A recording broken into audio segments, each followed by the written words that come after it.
Shalom, nous continuons, nous reprenons avec notre thème sur la piété.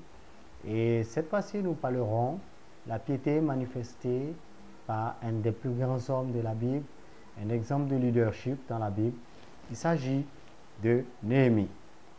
Grand fonctionnaire de l'Empire perse, cet homme apprend les misères et les souffrances que son peuple endure après avoir été écrasé des siècles plus tôt, 2 siècles plus tôt, par l'armée babylonienne et auquel a succédé l'armée perse. La ville de Jérusalem était dans un état totalement alarmant. Et Jérusalem avait vu sa muraille effondrée, détruite, démolie par les Babyloniens, selon le témoignage de Jérémie, et également Jérémie 38, 39, également Jérémie 51, 52. Vous verrez cela dans d'autres livres de la Bible, de Rois 25. Vous verrez comment on parle de ce que les Babyloniens ont fait, non seulement à la population, leur déportation sélective. Ils sont partis avec les meilleurs, les cerveaux, les scientifiques, les chercheurs judéens. Et Nebuchadnezzar a trié sur le volet les experts, les artisans les plus qualifiés, les plus experts de Jérusalem. Ensuite, il a massacré tous les fils du roi Sédécias, qui était alors au pouvoir et ayant comme conseiller d'État l'exceptionnel prophète Jérémie. Cependant, tout ce qui s'était passé, il n'y avait pas eu un découragement définitif dans le cœur des enfants d'Israël de la captivité. Alors, on dira environ 150 ans après cet événement survenu en 586 avant Jésus-Christ, un homme qui était en captivité, qui n'avait pas connu Jérusalem, puisque cela faisait environ 150 ans que Néhémie va apprendre des nouvelles tristes au sujet de la capitale de son pays, Jérusalem, et de sa nation, Israël.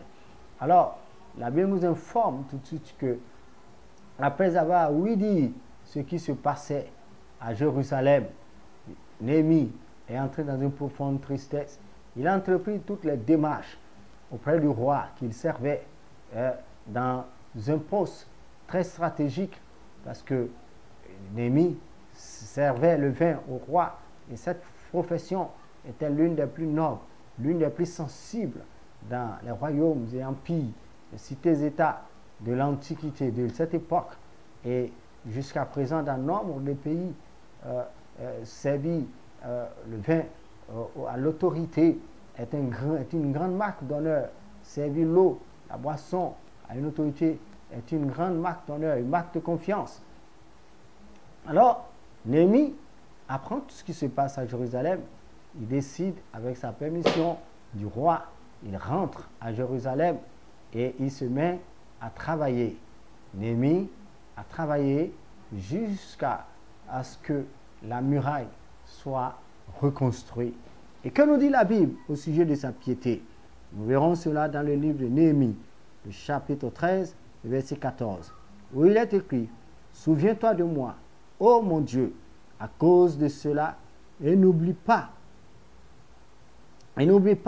mes actes de piété à l'égard de la maison de mon Dieu et des choses qui doivent être observées. » Cet homme a travaillé d'abord à rétablir la dignité de la population judéenne, des Juifs qui étaient restés sur le territoire de Juda. Il est venu les assister. Il y avait une réelle lutte, un réel problème identitaire qui se produisait à l'époque.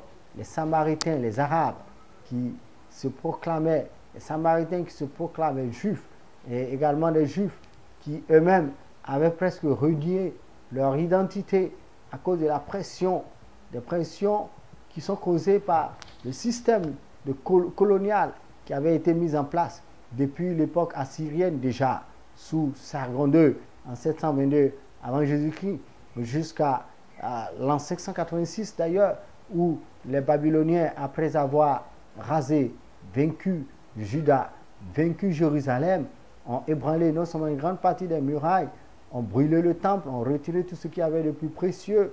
Et comme nous l'avons dit tantôt, ils sont partis avec les meilleurs, les génies, les cerveaux, les bras valides du pays, les gens qui pouvaient contribuer à relancer, non laissé que les pauvres et les misérables. Et en plus, la Bible nous dit, par le prophète Jérémie, dans le livre de Jérémie, que Nebuchadnezzar a déposé une garnison de soldats babyloniens.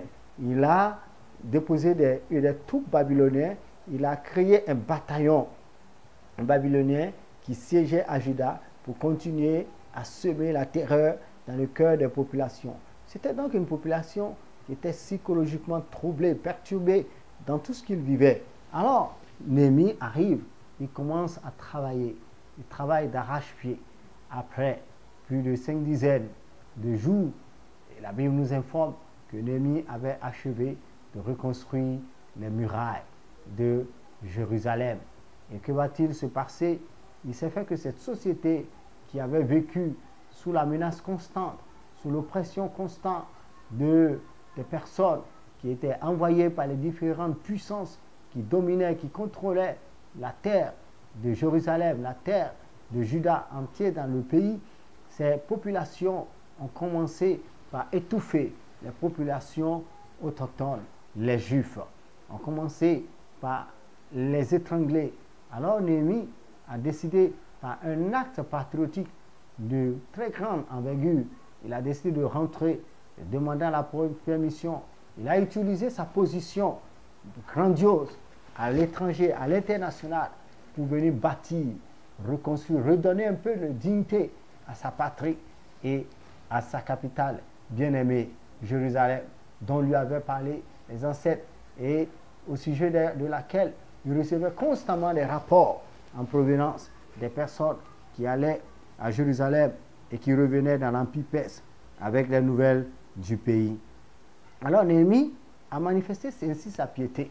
Ce n'était pas seulement un travail spirituel, mais Néhémie a travaillé à la reconstruction de la muraille.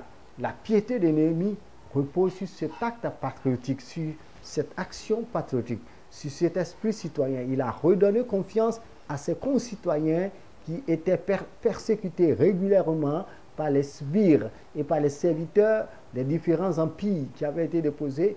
Et à l'heure où Néhémie opérait sur la terre de Jérusalem, c'était les serviteurs des rois assyriens et des rois perses, du moins. Alors, on comprend tout de suite que Néhémie est un homme à la grande piété. Il a manifesté un fort attachement au Dieu de sa patrie. Il commence d'ailleurs, avant de lancer, de faire une requête auprès du roi, Néhémie commence d'abord par la prière. Il présente la situation. Ensuite, il fait la démarche auprès du roi. Il obtient les autorisations. Il obtient toutes les permissions qu'il faut. Il rentre à Jérusalem. Il mène des enquêtes. Il encourage son peuple, ses concitoyens, ses frères, restés au pays. Il les galvanise. Il n'est pas venu pour les écraser en disant « je viens de la part du roi perse ». Il est mis à travailler dans l'humilité, dans la foi, dans la sanctification.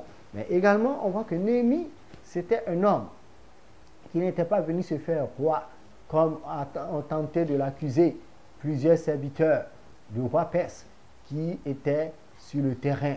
Néhémie, il a travaillé, il a opéré de grands changements dans les mentalités. Il a été d'un grand soutien moral, d'un soutien psychologique, d'un soutien intellectuel, d'un soutien spirituel, n'étant pas lui-même sacrificateur, et n'étant pas apte, n'étant pas autorisé à enseigner la Torah. Il a œuvré main dans la main avec Esdras, qui lui est de la descendance du grand souverain du sacrificateur Sadok, qui avait travaillé sous David. Et on voit tout de suite que par son œuvre, il y a eu une réforme spirituelle. On voit que sous Néhémie, la Pâque a été fêtée. On voit que d'autres fêtes religieuses ont été fêtées. On voit que sous Néhémie, il y a eu une nouvelle relance, une nouvelle relance de la fierté nationale, l'identité nationale. C'est à cela que Néhémie a travaillé. Il n'a pas travaillé à construire le temple. Esdras a travaillé à construire le temple. mais il n'a pas travaillé, lui, à construire le temple. Néhémie est allé à fond. Il a fait bâtir, il a fait construire, reconstruire les murailles de Jérusalem, ce qui symbolise la sécurité. Il a travaillé à la sécurité, de sorte que les bandes de pillards ne puissent plus entrer à tout va dans la ville et commettre les actes abominables, saccager, voler, violer, tuer, kidnapper. Néhémie a fait ce travail. C'était là son acte de piété.